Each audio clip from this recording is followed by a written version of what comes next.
Nós estamos estudando sobre a igreja aqui nos cultos de quarta-feira. Por que foi necessário separar os cultos de quarta-feira para falar sobre a igreja, estudar sobre eclesiologia? Eclesiologia é o estudo, é o conhecimento a respeito da igreja. É muito importante você e eu termos uma noção do que significa a igreja aos olhos de Deus. Às vezes a gente tem uma noção humanística da igreja, mas a visão mais interessante é a visão de Deus. Por que Jesus Cristo implantou a igreja? Por que Ele fundou a igreja? Por que a igreja é tão importante aos olhos de Deus? E qual a importância da igreja para mim e para a sua vida? Bom, primeiro eu pergunto, quais seriam as 5 maiores decisões de uma vida?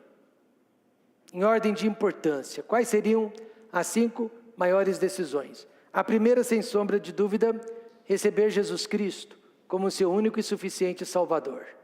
Jesus disse que adianta o homem ganhar o mundo inteiro, se perder a sua própria alma. Não adianta nada.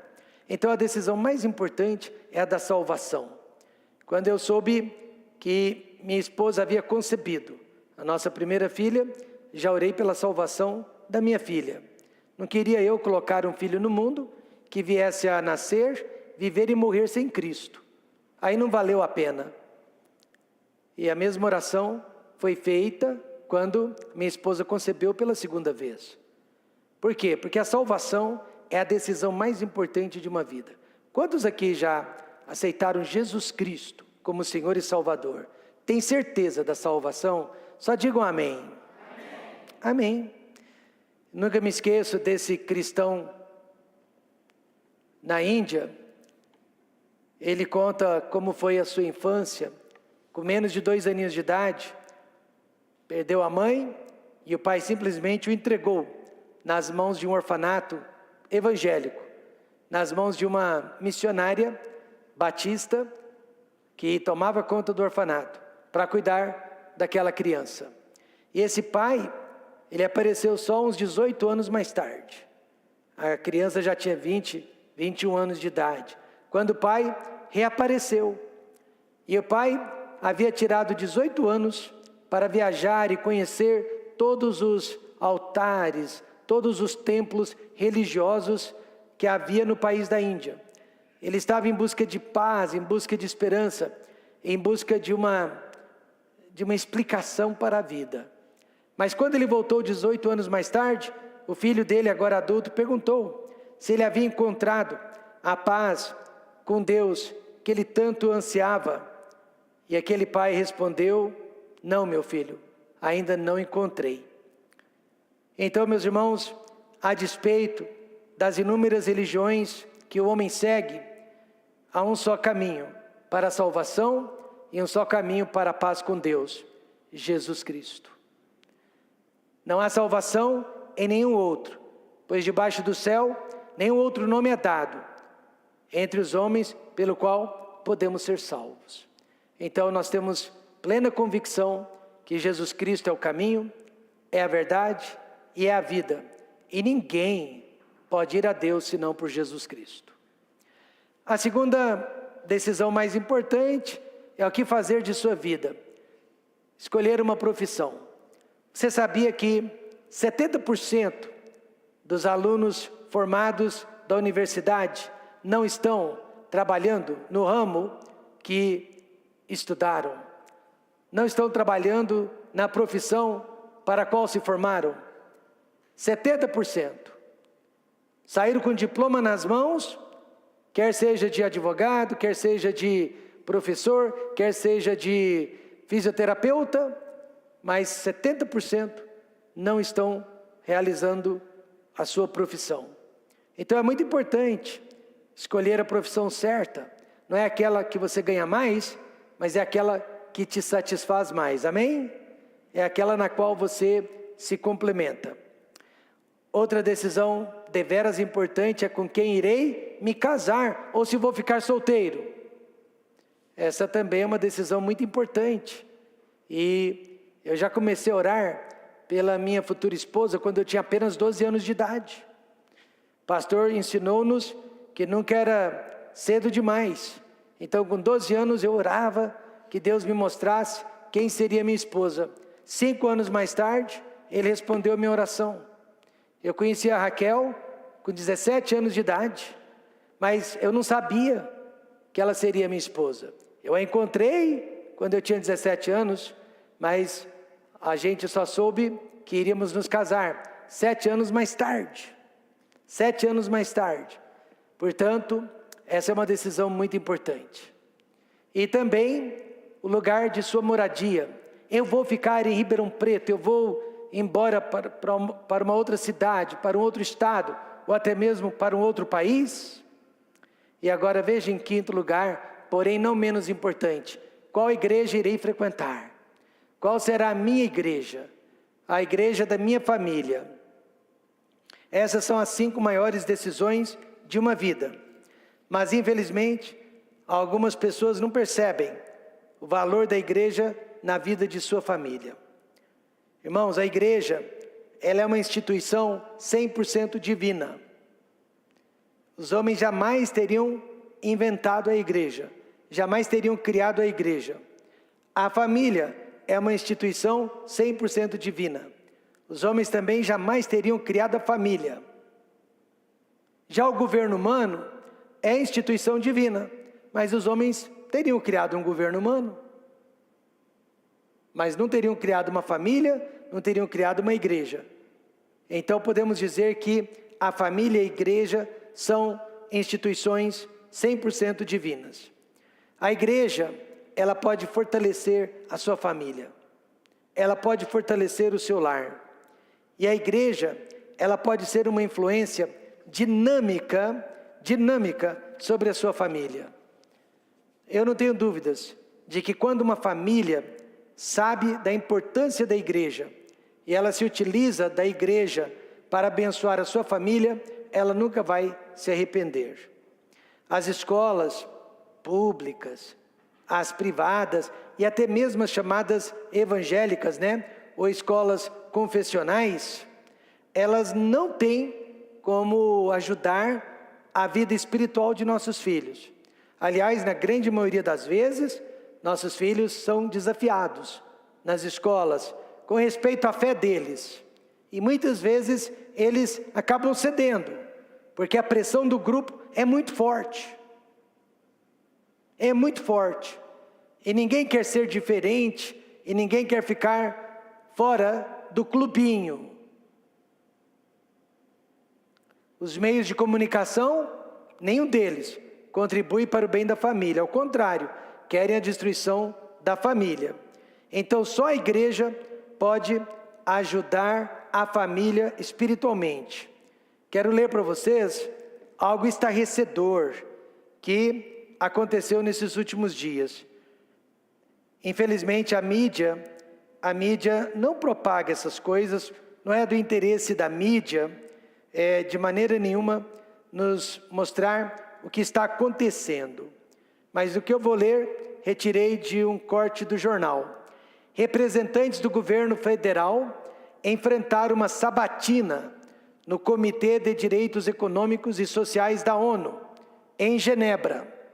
O propósito do comitê foi enfatizar a importância de aderir às diretrizes da Organização Mundial da Saúde, OMS, que recomendam a descriminalização do aborto em benefício da saúde sexual e reprodutiva da mulher no Brasil. Então veja que esse conselho favorecendo o aborto está vindo de uma organização que deveria estar protegendo a saúde, não dos bebês, não dos fetos. A delegação brasileira informou os avanços jurídicos da pauta no país. O Comitê da ONU ainda cobrou que o Brasil forneça os medicamentos que possam induzir ao aborto diretamente às mulheres em farmácias ou serviços de saúde. Não há esperança para a nossa família fora da igreja. Quantos concordam com isso? Não há. Caso você queira mesmo formar uma família cristã, e uma família que tenha o temor de Deus, eu te prometo, o lugar não está lá fora. O lugar é aqui dentro, Felipe. Lá fora nós só vamos encontrar esse tipo de conduta. Na igreja realizamos cultos que ensinam a palavra de Deus. Nós temos a EBD. O legal da EBD é que nós ficamos descontraídos. Eu falo e vocês fazem perguntas. E muitas vezes você também pode fazer algumas considerações. Temos encontro de jovens. Temos acampamentos. E a igreja acaba providenciando um lugar bastante seguro e interessante para o aprendizado de nossos filhos. É necessário dizer, no entanto, que a igreja não é uma galeria para exibição de pessoas importantes, nem mesmo um clube social de pessoas perfeitas. Mas a igreja, ela é uma escola para a educação de pessoas imperfeitas, como eu e você. E justamente porque a igreja é uma escola, muitas pessoas não gostam dela, porque não gostam de estudar e estão fugindo deste compromisso. Eu me lembro de ler a história de um navio que estava atravessando o oceano com um grande número de pássaros dentro de gaiolas. Em pleno mar, abriu-se uma gaiola e o seu prisioneiro escapou rapidamente, se alçando no ar, muito feliz com aquela liberdade. E lá se foi o passarinho se distanciando cada vez mais do navio, até sumir ao longe. Que delícia de liberdade! Só ele conseguiu fugir. Passadas algumas horas, para o espanto dos passageiros do navio, eis que volta o fujão, cansado, ofegante, deixou-se apanhar sem reação alguma, e voltou tranquilamente para a sua gaiola. Assim também acontece com o coração do verdadeiro homem salvo, da verdadeira mulher salva, em relação à igreja. Às vezes, eles querem tirar férias da igreja, querem liberdade da igreja, querem distanciamento da igreja, mas na imensidão deste mundo, sem Deus, sem paz, o verdadeiro convertido volta à igreja após descobrir que é dentro dela que se encontra o seu verdadeiro lar. Qual é o propósito da igreja? Por que a igreja existe? A igreja neotestamentária, e agora eu estou falando da igreja da Bíblia, né? Porque há muitos lugares que se chamam de igreja, mas não são igrejas. Mas a igreja neotestamentária, aquela fundada pelos apóstolos e que segue as doutrinas apostólicas, ela é um complemento da família. Cleto, a família não é um complemento da igreja. A igreja sim é uma extensão da família. Nesta noite, nós somos uma extensão da sua casa. Nós não estamos aqui para substituir a sua casa. E eu, sinceramente, discordo das igrejas que se tornam mais importantes que a família, porque biblicamente isso não pode acontecer. A Bíblia ensina que a maior autoridade na vida de uma criança são os seus e não o pastor. A maior autoridade na vida de uma esposa é o seu marido e não o pastor. E a maior autoridade na vida das ovelhas de uma igreja é o pastor. Mas cada um no seu devido lugar. Então eu sempre falo para os alunos do seminário, a nossa autoridade pastoral começa e termina na igreja. Não queira jamais tomar o lugar do pai de alguém ou do marido de alguém. Amém, irmãos? A igreja é uma extensão da família e não o contrário. Mas por que eu estou dizendo isso? Porque a Bíblia possui ensinamentos específicos para a igreja e para a família, que não se misturam. E também ela possui ensinamentos para todas as idades. Se alguém perguntasse para você, qual é o forte da igreja? desta igreja, qual é o forte do TBM? Ninguém poderia dizer que o nosso forte é com os jovens, ou que o nosso forte é com as crianças, ou que o nosso forte é com os adultos. Mas eu acho que todas as pessoas que estão conosco há mais de 3 meses, já seria capaz de dizer que o nosso forte é a família. Templo Batista Maranata, a igreja da família.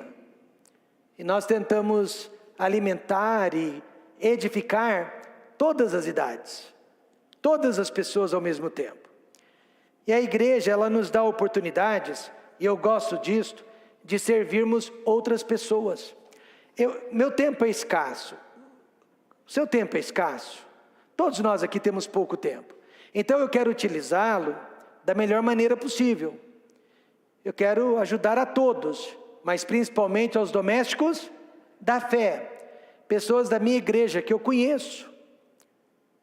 E eu sei que eu posso ver o meu investimento lá na frente.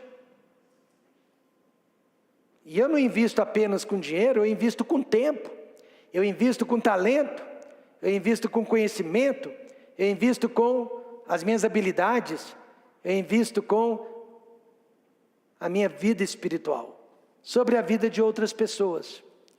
Por isso, qualquer pessoa que tenha o desejo de ajudar, encontrará na igreja esse tipo de oportunidade. Aí não precisa de cargos para isso, amém? Não precisa de posição para isso, basta querer ajudar. Aproveitando que ele não está aqui hoje à noite, o irmão Paulo é esse tipo de pessoas. Quantos perceberam isso? Discretíssimo, discretíssimo, ele observa o que tem para fazer e vai e faz. E vai e faz. Por vários meses, né? Nós estávamos tendo problemas com oscilação de energia na igreja. A nossa projeção vivia caindo, lembra disso, Kiko? E ninguém sabia o que estava acontecendo. Aí nós chamamos técnicos de som, trocaram o cabeamento, nós gastamos dinheiro à toa. De repente aparece o Paulo na igreja, observa o problema, vai ali na parede do outro lado, abre uma tomada e percebe que havia fios paralelos que não deveriam passar dentro do mesmo conduíte. Eu não vou saber dessas coisas. Mas ele é engenheiro elétrico. Ele sabia disso. Foi só anular um dos fios e passar um novo fio em outro conduíte, que o problema acabou. Ele então usou a sua habilidade para abençoar a igreja. E assim tem nos abençoado até os dias de hoje. Mas tudo muito discreto. Tudo muito discreto. Então você pode ser uma recepcionista. Uma recepcionista de primeira qualidade. Uns dias atrás a irmã Cíntia comentou comigo: eu não toco como a dona Raquel, eu não canto como a Roxane. Aí eu olhei para ela e falei: e quem cozinha como você? Quem é tão boa quanto você na cozinha? Amém, irmãos? E eu disse para ela: e você é tão boa em recepcionar as pessoas? Se ela estivesse aqui agora, ela já estaria fazendo amizade com os visitantes. Pare de olhar para o que você não pode fazer, e olhe para o que você pode fazer, e pode fazer bem feito. Por isso que Paulo fala, né, que a orelha não pode perguntar, porque ela não é a língua, ou a língua não pode perguntar, porque ela não é o queixo. Estou parafraseando.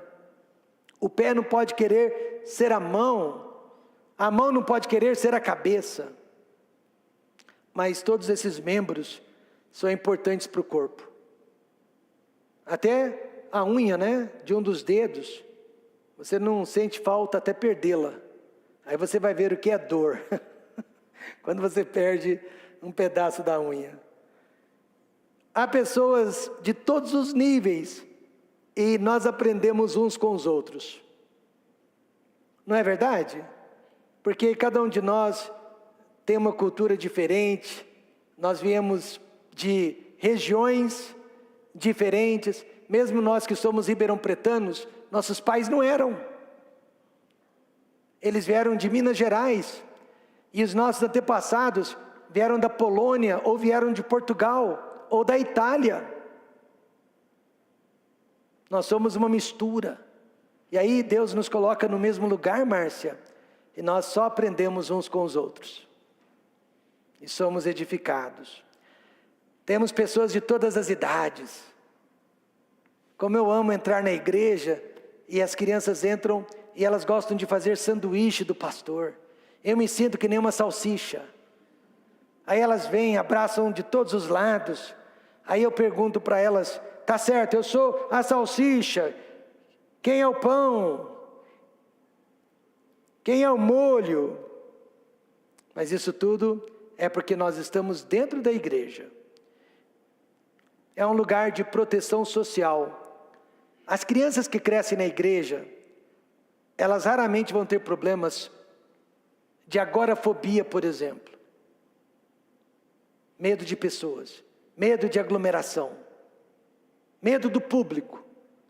Raramente, porque elas já vão crescer num ambiente onde há grupos, onde há pessoas. E elas vão desenvolver a fala, a comunicação melhor que a maioria das outras crianças.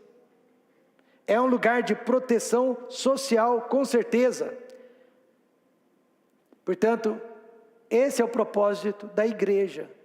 Vale a pena fazer parte de uma boa igreja. Agora, como que eu escolho uma boa igreja?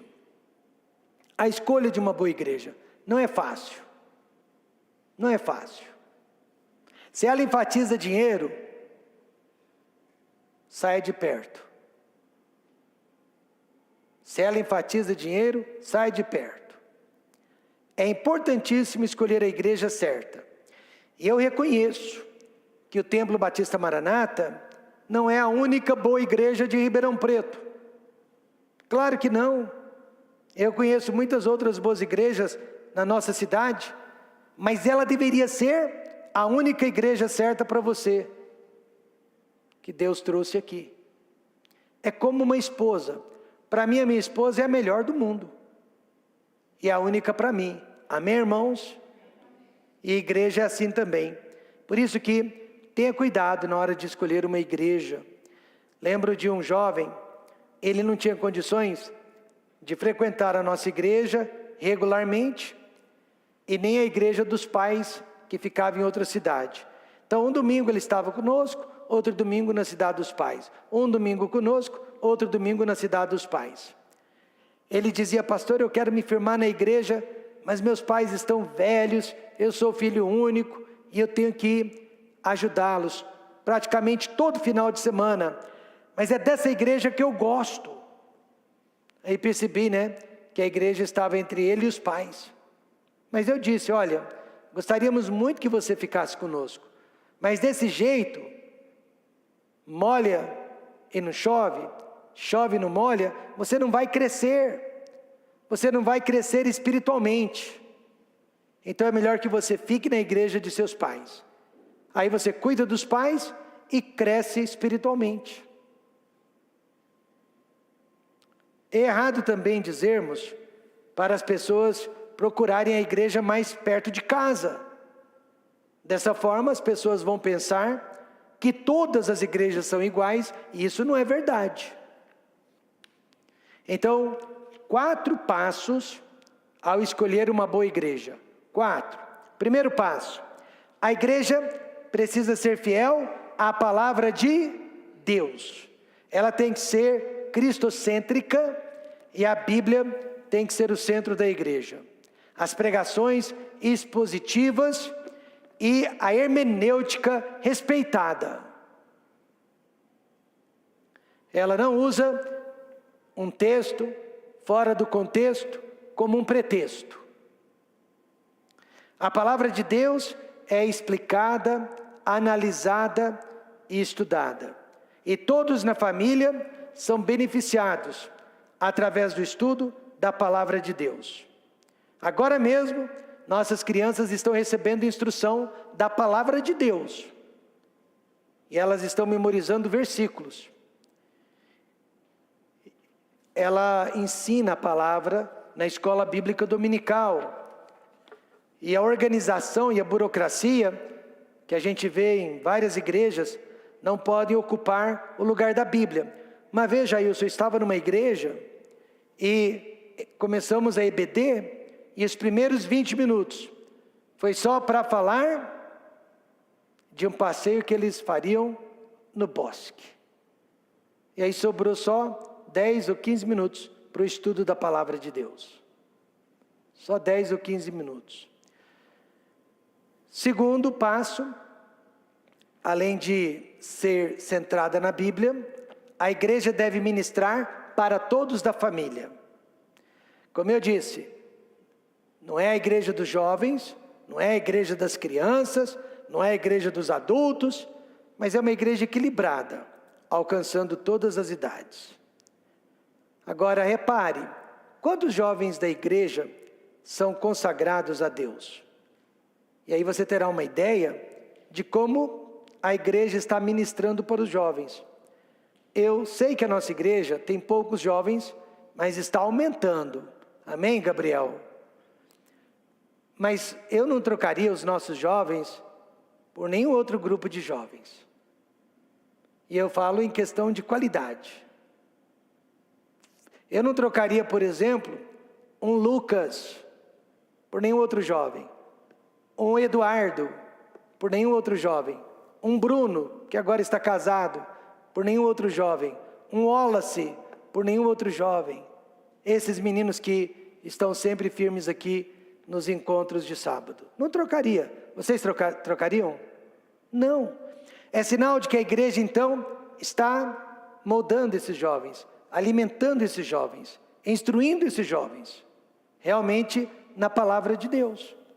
Então, é uma igreja que a Ada e o Diego têm confiança de entregar a única filha deles nas nossas mãos. Isso mostra que a igreja está agindo corretamente.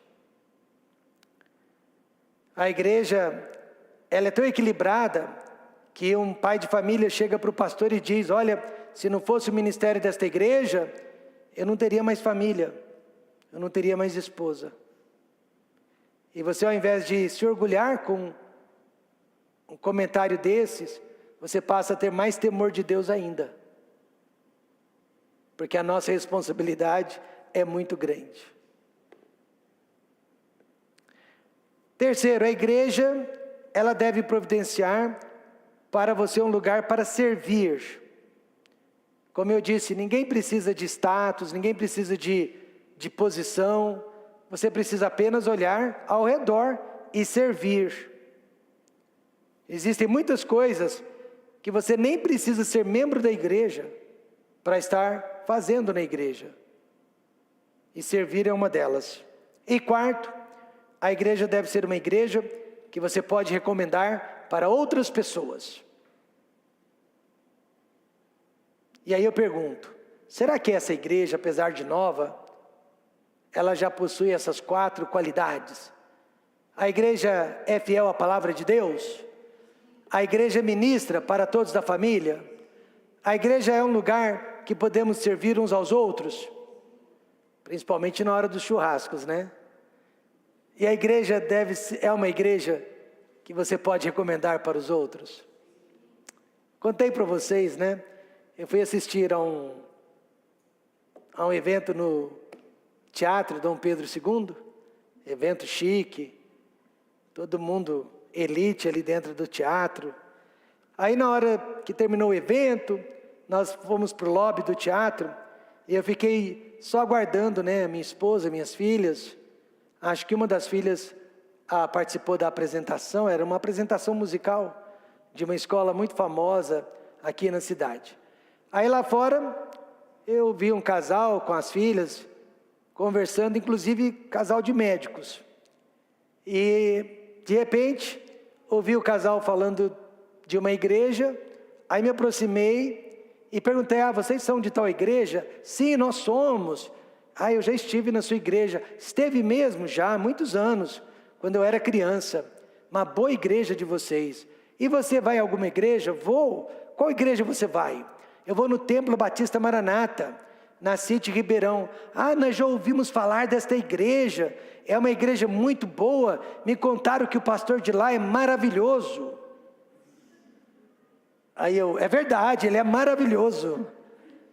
Mas eles não sabiam que eu era o pastor de lá.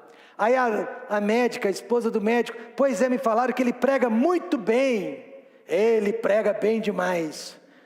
Me falaram, o marido, me falaram que ele estudou nos Estados Unidos.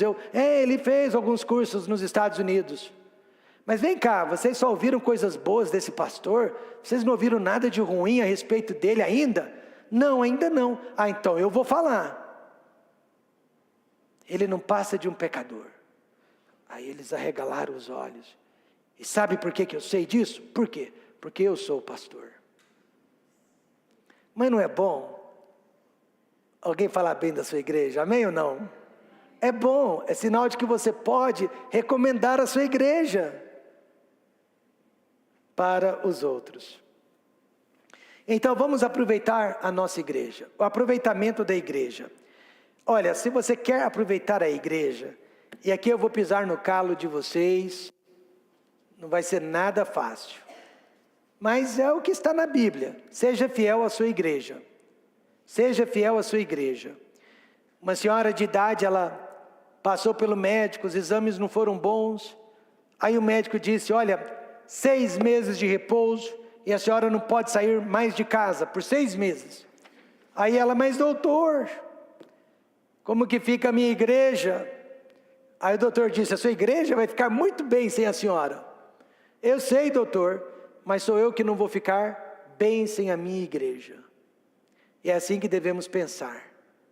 Seja fiel na sua igreja, porque realmente é nós quem precisamos da igreja. A igreja não precisa de nós. Não existe ninguém insubstituível. Quantos já perceberam isso? Eu estou na igreja desde os 12 anos de idade, e a igreja nunca parou por causa de alguém. Seja fiel em todos os cultos. Eu sou crente de quarta, eu sou crente de domingo cedo, eu sou crente de domingo à noite. Não, eu sou crente 24 horas por dia, 7 dias da semana. E se eu posso, eu estarei na igreja. Há 168 horas na semana, não é isso? E se você for firme em todos os cultos, acho que você estaria dispensando 5 horas, né, no máximo, para a igreja. Então, o que vem a ser 5 horas de 168 horas? Não é nada. E nós temos dificuldades de estarmos na igreja. Pior ainda são os pais que não forçam os filhos a virem na igreja. Se a criança está afim, vem. Se a criança não está afim, não vem. Aí a criança cresce, se torna adulta, aí ela não vem mesmo na igreja, porque os pais nunca valorizaram a igreja perante as crianças.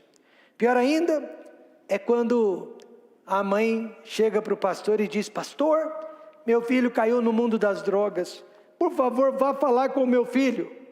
Aí o pastor diz: eu não posso, seu filho não me respeita, ele não tem nenhuma estima pela minha pessoa, porque quando ele era criança, a senhora me criticava dentro de casa, me difamava perante os seus filhos. Agora eu não tenho nenhuma influência sobre eles, e muito menos sobre o seu filho que caiu no mundo das drogas. Viram que dificuldade? Viram que perigo? Mas o que diz Hebreus 10, 25? Diz: não deixando a nossa congregação, que quer dizer assembleia, como é costume de alguns, aliás, é costume da maioria, antes admoestando-nos uns aos outros, e tanto mais quanto vedes que se vai aproximando aquele dia. E aquele dia é o dia da volta de Cristo, mas poderia ser também o dia da nossa morte, o dia do nosso encontro com Deus. E Deus vai cobrar de nós a nossa participação na igreja, que é chamada a noiva de Cristo. E por último, porém não menos importante, contribua financeiramente com a sua igreja. Quantos concordam que essa igreja realmente usa com sabedoria o dinheiro que pertence a Deus? Não critique a igreja. Você sabe que não existe igreja perfeita. Ou existe? Eu já passei por várias, né? Desde os meus 12 aninhos de idade. Na verdade, várias porque eu abro igrejas. Mas eu mesmo como membro, no Brasil só fui membro de uma igreja. Mas não existe igreja perfeita. Então por que cobramos tanto, né? Perfeição da igreja. E aí vem a ajuda social, né? Dentro da igreja. E quando a gente fala ajuda social, você logo pensa em dinheiro. Mas olha, dinheiro é o menos importante. Às vezes, o que as pessoas mais desejam é tempo.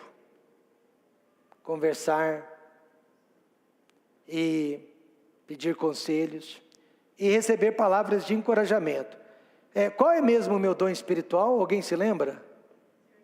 É exortação. E você acha que é mesmo, Fernanda? Dona Raquel ia discordar de você, né?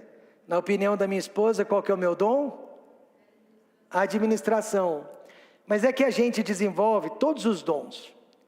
Mas tem um que é seu, que é o dom que Deus te deu no dia da sua salvação. E eu creio que o meu é o de exortação. E o que é exortar? É encorajar, é levantar pessoas, é ver o melhor das pessoas e não o pior das pessoas.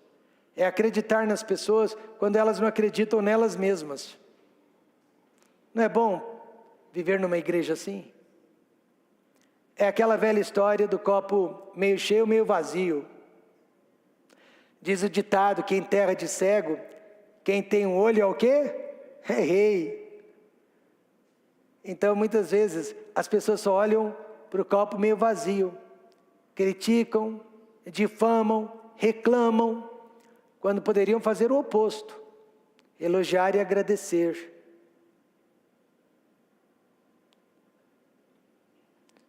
Aí eu bebia uma garrafa e meia de cerveja antes de vir para essa igreja. Agora eu só bebo meia garrafa.